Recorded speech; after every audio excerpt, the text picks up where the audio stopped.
Hello and welcome to Wade's Weekly Wanderings for October 23rd, 2024. This is the 21st week after Trinity, and as usual, welcome, and we're looking at a proverb. Proverbs chapter 15, verse 22.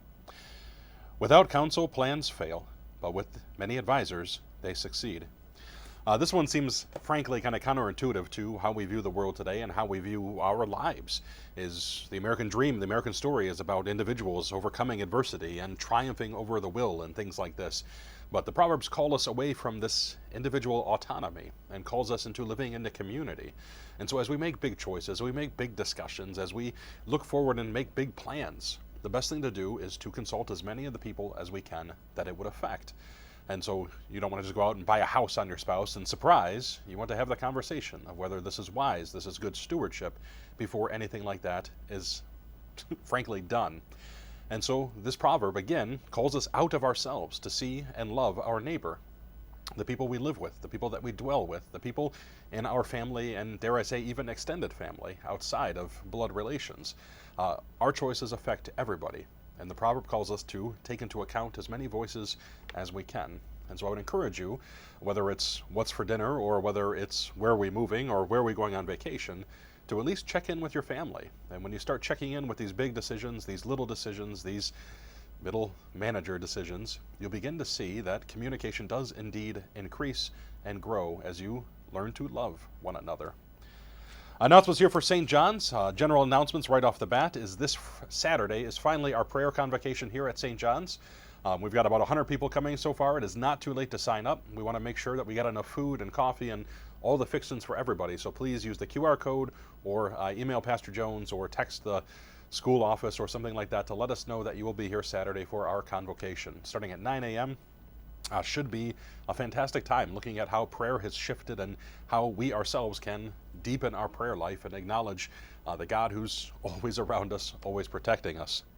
The following day, between church services and after early and late service at 8 and 11, Holy Land gifts will be here from Bethlehem, Israel. And it's a beautiful opportunity to hear the plight of Christians and to see kind of the freaky statistics of how 50 years ago Jerusalem was 30% Christian and now it's less than 1%. And how, frankly, turmoil and polarization and false religions get in the way of what God is actually doing. And so if you would like to hear more about the church in Israel, or you would like to support the church in Israel, because they can't take cash donations, they have to be purchased in that instance. There will be a ton of relics, artifacts, gifts here from the Holy Land, made from olive wood trees and the like, for your perusal and for your purchase this Sunday between 8 a.m. and we'll say noon when late service gets out. Following that, in the evening is our Reformation Festival from 6 till 8. If you've got children and would like to get candy and run around and enjoy the bounce houses and bonfires and cider and donuts, please be here at 6 o'clock or shortly after. If you'd like to hand out candy or help set up your car and piggyback on your favorite parking place and be able to decorate, we're asking that you be here between 5 and 5:30 so that way there's no overlap from people trying to park and children trying to get candy. No good will come from that. And so again, if you want to be here to set up and hand out candy, 5 and 5:30, but trunk or treat, the Reformation Festival actually begins at 6 p.m. Next week is our potato pancake supper on November 1st, and so we could use all the help in the world getting that ready and getting that set up. So be checking your emails or give us a call in the office, and we'll be able to give you the time, date, and places where to be. If you'd just like to enjoy the potato pancake suppers, you guys know what to do. We'll open the doors Friday afternoon, and you'll be able to come and eat and drink and be merry here at St. John's. On the school side, it is important to note that quarter one is just about done and grades will be submitted, and parent-teacher conferences will be next week. And so make sure you get those in there as soon as you can and sign up for them as soon as you can.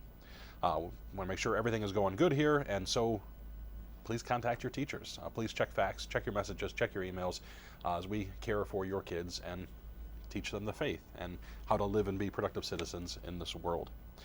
Our Wildcat of the Week is Michael Lynch, I believe a first grader, who's been incredible, made great leaps and bounds in just being comfortable in a school setting, being around, greeting everybody that he encounters, taking time out to stop class and to stop things going on when a classmate gets injured or a classmate gets sick, and so desiring to pray for them, and just generally pleasant to be around and good behavior. So Michael Lynch, if you or one of your family members are watching this, have them tell you to go get a snack treat or snack pass from Mrs. Gurney.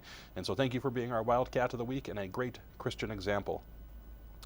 My final thought is kind of one off the wall, but I know how this is going to sound. I would encourage you to try reading poetry.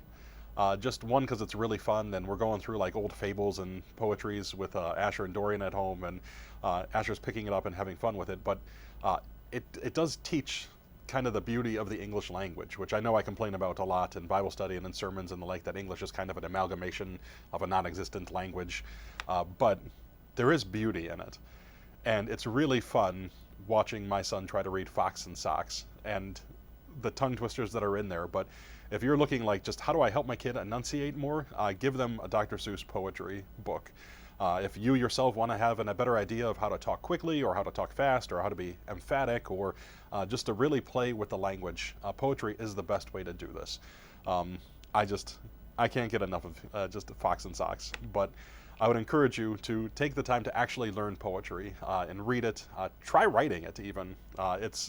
It's honestly a blast. And I know how it sounds, and I know how pretentious it seems, but there are a few things which will bring you joy than when you turn a good verse or turn a good phrase, or you watch your son just go blah, blah, blah, blah, because he just can't do it anymore, and it's hysterical, and then everybody laughs.